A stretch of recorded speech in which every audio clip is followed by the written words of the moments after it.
नमस्कार, मी विकास लवांडे. मित्रांनो, सत्याग्रही या चॅनलमध्ये आपल्या सर्वांचं मी मनपूर्वक स्वागत करतो. आपण अद्याप या चॅनलला सबस्क्राईब केलं नसेल तर माझी विनंती आहे, आपल्याला नवनवीन व्हिडिओ ऐकायला मिळावेत यासाठी आपण चॅनलला सबस्क्राईब करणं आवश्यक आहे. मित्रांनो, मी आज जो बोलणार आहे तातडीचा विषय म्हणून गोपीचंद पडळकर आणि महाराष्ट्राच्या राजकारणाची संस्कृती या विषयावर मी आपल्याशी बोलणार आहे. काय झालंय, गोपीचंद पडळकर हा एक बहुजन समाजातला पोरगा, सांगली जिल्ह्यातल्या आटपाडी तालुक्यातील पडळकरवाडी गावचा हा पोरगा राजकारणामध्ये 2006 पासून सक्रिय आहे. वय वर्ष 39-40 वगैरे असं काहीतरी आहे त्याचं वय. फिरतोय, पळतोय, धडपडतोय, भाषणं करतोय. भाषणं त्याची काही लोकांना टाळे मिळवण्यासाठी बरं वाटतंय. त्याचा राजकीय वापर सध्या देवेंद्र फडणवीस आणि भारतीय जनता पार्टी करून घेत आहे. त्याचे दुष्परिणाम राजकीय त्याला भोगावे लागतील हा भाग वेगळा. त्याच्या वैयक्तिक जीवनात मला जायचं नाहीये. तो वैयक्तिक पातळीवर काय करतो, त्याच्यावर कुठले गुन्हे दाखल आहेत, त्याची प्रॉपर्टी, गाडी किंवा काय करतो याच्याशी मला काही घेणं देणं नाहीये. मला राजकीय संस्कृतीच्या अनुषंगाने बोलायचंय. मी त्याला अरे तुरे बोलतो. याचं कारण असेल तो वयाने लहान आहे माझ्यापेक्षा 10 वर्षांनी आणि माझ्या धाकट्या भावासारखा असेल असं समजून मी त्याला बोलतो की अरे मित्रा, तू ज्या पद्धतीने बोलतोय, जे आरोप राष्ट्रवादी काँग्रेस पक्षावर आणि शरद पवार साहेबांच्यावर करतोय, हे तुला त्याची उत्तरं तुला द्यावी लागणार आहेत. तुला जर बोलायचं असेल तर विकास लवांडेचं जाहीर आव्हान आहे, या माध्यमातून एक परिसंवाद ठेव, कुठेही आयोजित कर, मी तिथे यायला तयार आहे. मुद्देसूद तू याशी मी बोलायला तयार आहे. तुला महाराष्ट्र माहिती आहे का? फुले शाहू आंबेडकरांचा महाराष्ट्र, संतांची ही भूमी, छत्रपती शिवरायांची ही भूमी. इथे काहीतरी सुसंस्कृतपणा जोपासलेला आहे. इथे सत्ताधारी विरोधक जरी असले तरी एका तात्विक भाषेमध्ये, कुठेतरी वैचारिक भाषेमध्ये, कुठेतरी एक सुसंस्कृत भाषेमध्ये टीका टिप्पणी एकमेकावर केली जाते. सातत्याने होत आहेत, त्याच्याबद्दल दुमत नाही. लोकशाही आहे, अभिव्यक्ती स्वातंत्र्य आहे. सत्ताधारी विरोधक हे एकमेकावर आरोप प्रत्यारोप करत असतात, त्याच्याबद्दल दुमत नाही. परंतु तू ज्या पद्धतीने बोलतोय, अश्लाघ्य भाषेत बोलतोय, असंस्कृत भाषेमध्ये बोलतोय, असंसदीय भाषेमध्ये बोलतोय आणि खोटं बोल पण रेटून बोल अशा पद्धतीने बोलतोय. आता तुझे जे 2-4 आरोप आहेत त्याच्या संदर्भात मी तुला प्रश्न विचारतो. अरे तुला हे माहितीये का, या महाराष्ट्रामध्ये औद्योगिकरण झाले. औद्योगिकरण कळतं का तुला? त्या औद्योगिकरणाचा फायदा या राज्यातल्या सगळ्या जाती धर्मांना होतोय. धनगर समाजाला सुद्धा होतोय, ओबीसींना होतोय, मराठा समाजाला होतोय, मुस्लिमांना होतोय, SC ST सगळ्या जाती धर्मातल्यांना होतोय. कारण औद्योगिकरणामध्ये खाजगी कंपन्यांमध्ये कुठेही आरक्षण नसतं आणि लाखो तरुण या महाराष्ट्रामध्ये तरुणी नोकऱ्या करतायत. तुला माहितीये का त्याचा फायदा किती जणांना झालाय? हे कुणी आणलं औद्योगिकरण या राज्यामध्ये? भारतीय जनता पार्टीने आणलं काय? विचार बरं, फडणवीसांना तुम्ही किती MIDC या राज्यामध्ये आणल्या? किती भारतीय जनता पार्टीने महाराष्ट्रामध्ये औद्योगिकरण वाढवलं? याचं उत्तर त्यांच्याकडे नाहीये. मित्रा, तुझ्या धनगर समाजाच्या आरक्षणाबद्दल बोलतो कधी मध्ये आणि त्याच्यावर पवार साहेबांना दोषी धरतो. अरे तुला कळतं का, राज्यघटना आणि घटनेची दुरुस्ती, धनगरांचा प्रश्न हा संसदेत आहे. तिथे संसदरत्न सुप्रियाताई सुळेंनी संसदेमध्ये त्या मुद्द्यावर आवाज उठवलेला आहे. पण तुझ्या भारतीय जनता पार्टीच्या एकाही खासदाराने संसदेमध्ये धनगर आरक्षणाच्या प्रश्नावर आवाज काढलेला नाही. तुला ज्या फडणवीसांनी तुला राजकीय वापर त्याचा तू करतायत, त्या फडणवीसांना घेऊन नरेंद्र मोदींकडे जा आणि त्यांना विचार, म्हणा धनगर समाजाच्या आरक्षणाचं काय झालं? तुझ्यात आहे का हिंमत? ती नाहीये हिंमत तुझ्यात आणि तुला ते वेळही देणार नाही. तरी मित्रा, पण तू काय करतोय इथे? चान्स घेतोय. कारण तुला पवार साहेबांच्या बद्दल बोलल्यावर, राष्ट्रवादी काँग्रेस पक्षावर बोलल्यावर प्रसिद्धी मिळते ना, जरा न्यूज मध्ये येतोय ना तू, तुला बरं वाटतंय. पण तुला कळत नाहीये तुझा राजकीय वापर होतोय ना, या राजकीय वापराचे दुष्परिणाम तुझ्या वैयक्तिक जीवनावर आणि तुझ्या राजकीय जीवनावर काय होणार आहेत तुला माहित नाही. मित्रा, आम्ही तुला मारणार नाही, काही करणार नाही, आम्ही कायदा हातात घेणार नाही. ती संस्कृती नाही आमच्या पवार साहेबांची, ती शिकवण नाही. मित्रा, पवार साहेबांनी कधीही असल्या खालच्या पद्धतीचं राजकारण केलेलं नाही. तू आज सोलापूरमध्ये काय केलं? गाडीवर कुणाला तरी दगड टाकायला लावला स्वतःच्याच कार्यकर्त्यांना आणि प्रसिद्धीत येण्यासाठी. आता तुला सध्या काय एवढ्या आठवड्यात प्रसिद्धी नव्हती, महिन्याभरात, तर तू आता ते चालू केलं परत. तुला कदाचित सुरक्षा पाहिजे असेल, गृह खात्याने माझं जीवन धोक्यात आहे, मला जीविताला धोका आहे म्हणून तू आता काहीतरी कळवणार आणि तुला असं वाटतं की पोलीस संरक्षण मिळेल आणि 2 बाजूला 2 बंदूकधारी पोलीस मिळतील आणि मग जरा इम्प्रेशन पडेल समाजामध्ये. गोरगरीब सामान्य लोकांना, खेड्यातल्या लोकांना तुला काहीतरी एक इम्प्रेशन तुला पाडायचं असेल म्हणून तू हे सगळं नाटक करतोय. ही राजकीय स्टंटबाजी महाराष्ट्राला कळत नाही सुद्धा वाटतं का?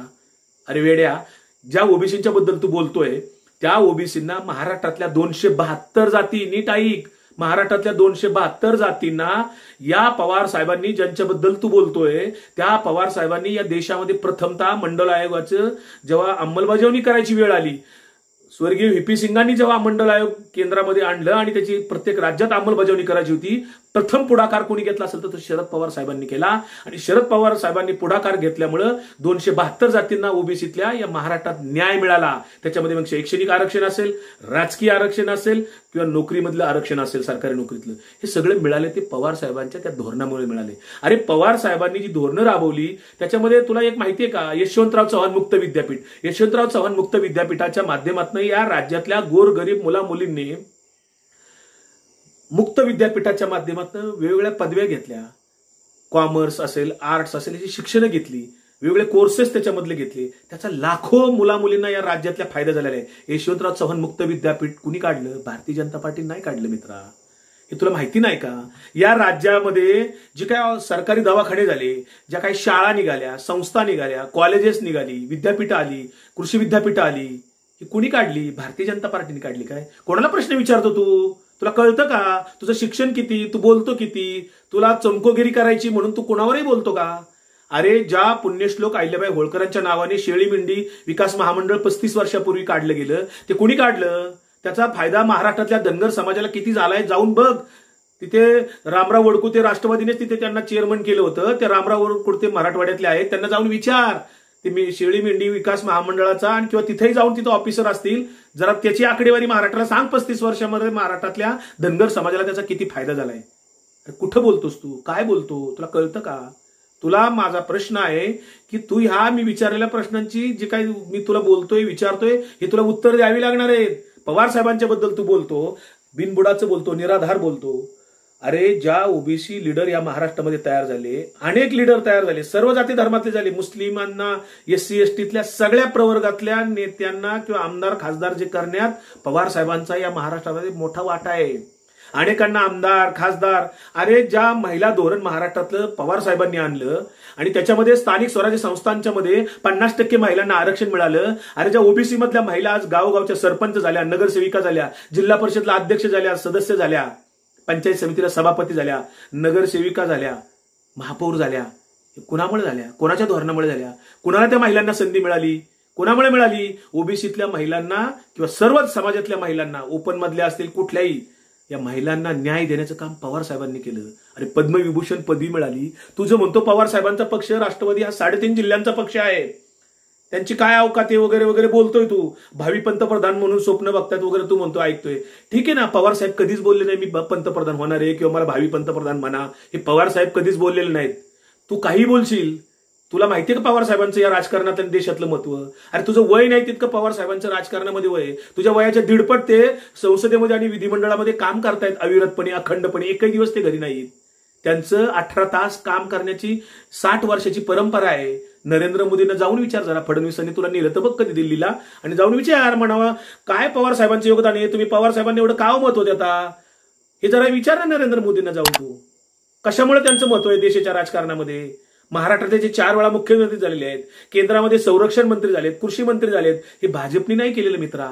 पवार साहेब एक स्वतंत्र स्वयंभू राजकारणी आहेत आणि सुसंस्कृत राजकारणी आहेत. यशवंतराव चव्हाणांचा, वसंतदादा पाटील ह्या सगळ्या ज्येष्ठ मंडळींचा वारसा महाराष्ट्रामध्ये ते चालतात. अरे महाराष्ट्राचे ते पालक आहेत मित्रा. दिल्लीमध्ये कुणीही विचारत नाही तुझ्या फडणवीसांना, तिकडे कुणी विचारत नाही. चंद्रकांत पाटील इथे बडबड करतील, आज ते काही करतील. तुला वापरतायत, तुला कळतं का? तुझ्या हिंदुत्वाच्या पक्षामध्ये, विचारधारेमध्ये काम करतो. तुझं स्थान, तुझ्या धनगर समाजाचं स्थान त्या हिंदू धर्मामध्ये कुठे आहे तुला माहितीये का? हिंदुत्व म्हणजे काय तुला माहितीये का? आणि हिंदू धर्म म्हणजे काय हे तरी तुला माहितीये का? ज्या भिडे गुरुजींच्या सोबत राहिला, तिची संस्कृती तू घेतलीस. तुला 18 पगड 12 बलुतेदारांचं एकत्रीकरण छत्रपती शिवरायांपासून चालू आहे. छत्रपती शिवाजी महाराजांपासून हा चाललेला विचार, फुले शाहू आंबेडकरांच्या माध्यमातून हा जो चाललेला विचार आहे, या विचाराचा संघर्ष कोणाशी आहे तुला कळतो का? चातुर्वर्ण व्यवस्था कोणाची आहे? भारतीय जनता पार्टीमध्ये आरक्षणाला मान्यता आहे का? त्यांच्या मूलभूत तत्वामध्ये आरएसएसच्या आरक्षण धोरण मान्य आहे का? आरक्षण रद्द करा, सर्व मेरिटवर आणा. हे कोण म्हणतं? सेव्ह मेरिट सेव्ह नेशन ही मोहीम आरएसएसची आहे. तुला कळती का? माहितीये का तुला? आणि तू आरएसएसचा प्रमुख वगैरे होऊ शकत नाही बरं का कधी. तू जिल्ह्याचा पण आरएसएसचा प्रमुख होणार नाहीस. तुझा फक्त वापर होणार आहे, कारण तू बहुजन समाजातला आहे. बहुजन समाजातल्या साध्या भोळ्या सामान्य गोरगरीब खेड्यातल्या वस्तीवरच्या, पाड्यावरच्या, वाड्यावरच्या तरुण मित्रांचं कुठेतरी तुला दिशाभूल करायची म्हणून तू सोशल मीडियामध्ये काही पंटर सोडलेत. घाणेरडे, अश्लील, अर्वाच्य भाषेमध्ये शिवीगाळ पद्धतीने ते लिहितात. तुझी इज्जत घालवतात रे ते. तुला कळतं का? तुझा इज्जतच मुळात नाही, त्यामुळे तू दुसऱ्याची इज्जत काढायला बघतोय, कालवाय बघतोय. हे तुला कळत नाही मित्रा. आज तू ज्या पद्धतीने वागतोय ही महाराष्ट्राची संस्कृती नाही. काय प्रश्न आहेत तुझे तुलाच माहित नाही. तू ज्या भारतीय जनता पार्टीमध्ये राहतो ही भारतीय जनता पार्टी ओबीसीच्या बाजूनी नाहीये. ही वर्ण व्यवस्थेमध्ये ते उच्च सवर्णाचं राजकारण करतायत. तुला तेही माहित नाही. काय तुला कळणार आहे? तू ज्या गावामध्ये राहतो पडळकरवाडी, त्या पडळकरवाडीला डॉक्टरांची वाडी म्हणतात. त्या डॉक्टरांच्या वाडीमध्ये 100 कुटुंब, त्या 100 कुटुंबातले 40 डॉक्टर आहेत तुझ्या गावातले. हे 40 डॉक्टर भाजपाच्या धोरणामुळे नाही झालेले. त्या 40 डॉक्टरांना जे काही शिक्षण मिळालं ते प्राथमिक असेल, माध्यमिक असेल, उच्च शिक्षण असेल, हे कोणाच्या धोरणामुळे मिळालं? कोणाच्या शिक्षण संस्था होत्या? भारतीय जनता पार्टीच्या होत्या काय? भारतीय जनता पार्टीच्या धोरणामुळे ते डॉक्टर झाले काय? अरे तुझ्या गावाचं नाव बदललं, पडळकरवाडीचं डॉक्टरांची वाडी झालं, तरी तुला पत्ता नाही. तू बसलाय बोंबलत हिंडत. आणि तुझा हा जो वापर राजकीय होतोय हा एक दिवस तुझ्या धोक्याचा आहे, लक्षात ठेव. कारण तूच तुझ्यासाठी खड्डा खांदतोय. अरे पवार साहेबांच्या बद्दल या देशातला प्रत्येक पक्षातला व्यक्ती आदर करतो. त्यांच्या 75चा कार्यक्रम काढून बघ. ज्या पद्धतीने तो कार्यक्रम झाला, देशातले सर्वाधिक लोक, सर्व पक्षाचे लोक त्या ठिकाणी हजर होते. त्यांचं जे राजकीय आत्मचरित्र आहे, लोक माझे सांगाती, तुला काय वाचनाचा संबंधच नाही, तुला कळतच नाही काय. तर काय तुला मी तरी सांगू येड्याला? तू फक्त काय करतोय? मीडियाची दिशाभूल करतोय, सामान्य जनतेची दिशाभूल करतोय. मीडियालाही माझ्या या माध्यमातून विनंती आहे, आपण कोणाला किती प्रसिद्धी द्यायची? महाराष्ट्राच्या या राजकीय संस्कृतीमध्ये आपण कोणाची संस्कृती रुजवतोय याचा जरा फेरविचार करावा. हे सर्व मराठी चॅनल्स, माध्यमांना, सोशल मीडियातल्या लोकांना माझी नम्र विनंती आहे. पडळकर, लोकशाही आहे, अभिव्यक्ती स्वातंत्र्य आहे, तू बोलू शकतो, तुला भाषण स्वातंत्र्य आहे, तुला लिखाण स्वातंत्र्य आहे, तुला विचार स्वातंत्र्य आहे. पण तुझा विचार, तुझं भाषण हे तुला खड्ड्यात घेऊन चाललंय, तुला कळतं का? आणि तुझ्याबरोबर तू तुझ्या जाती समूहातल्या काही लोकांचा तू लीडर व्हायला बघतोय. अरे तुला धनगर समाजामध्ये किती मान्यता आहे मला माहिती आहे. महादेव जानकर माहिती आहेत, रामराव वडकुते आहेत, अनेक जण आहेत धनगर समाजामध्ये. दत्तामामा भरणे राष्ट्रवादीचे मिनिस्टर आहेत. तुला त्यांची ओळख आहे का? जाऊन बघ त्यांनी काय काय कामं केलेत.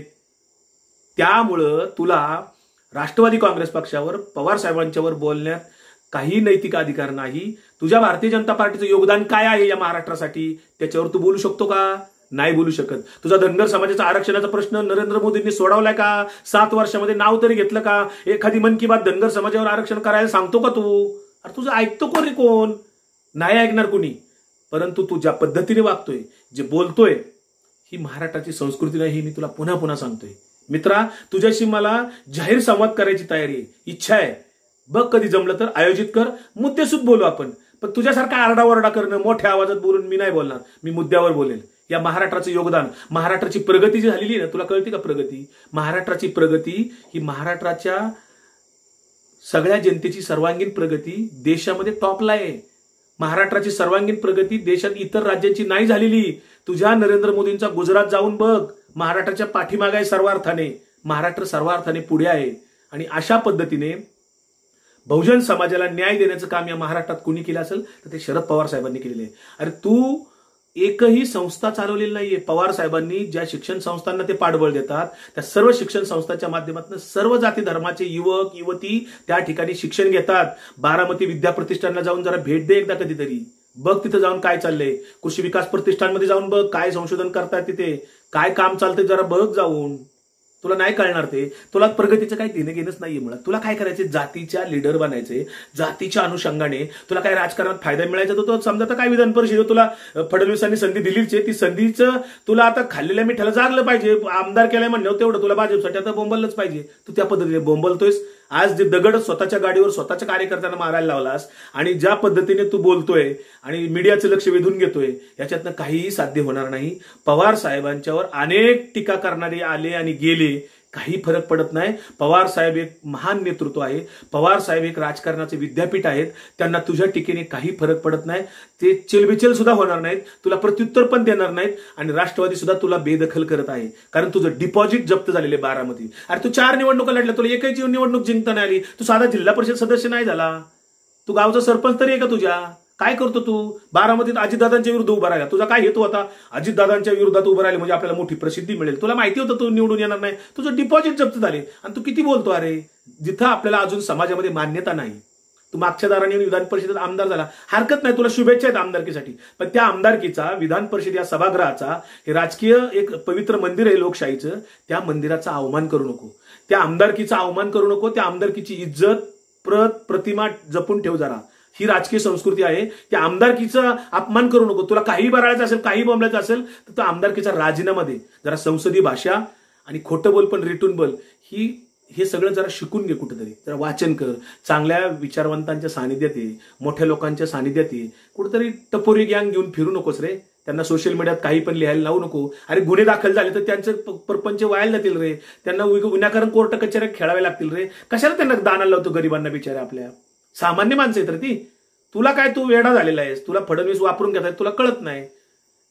गोपीनाथ चंद पडळकर, मी तुला हे जे आव्हान केले याची तू दखल घेशील अशी मला अपेक्षा आहे आणि तू याची पुन्हा काळजी घेशील. राजकारणामध्ये अशा पद्धतीने वर्तन करणार नाहीस ही अपेक्षा ठेवतो आणि तुझ्याशी पुन्हा एकदा सांगतो, आवाहन करतो, जाहीर परिसंवाद करण्याची तयारी आहे. कुठेही कार्यक्रम ठेव, विकास लवांडी तिथे यायला तयार आहे.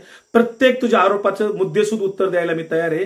परंतु खोटं बोल पण रिटून बोल. मीडियाची दिशाभूल करण्यासाठी किंवा समाजाची दिशाभूल करण्यासाठी काहीतरी फडणवीसांच्या माध्यमातून तुझा जो वापर होतोय, सावधान. तुझ्या राजकीय भवितव्यासाठी हे चांगलं नाही. धन्यवाद.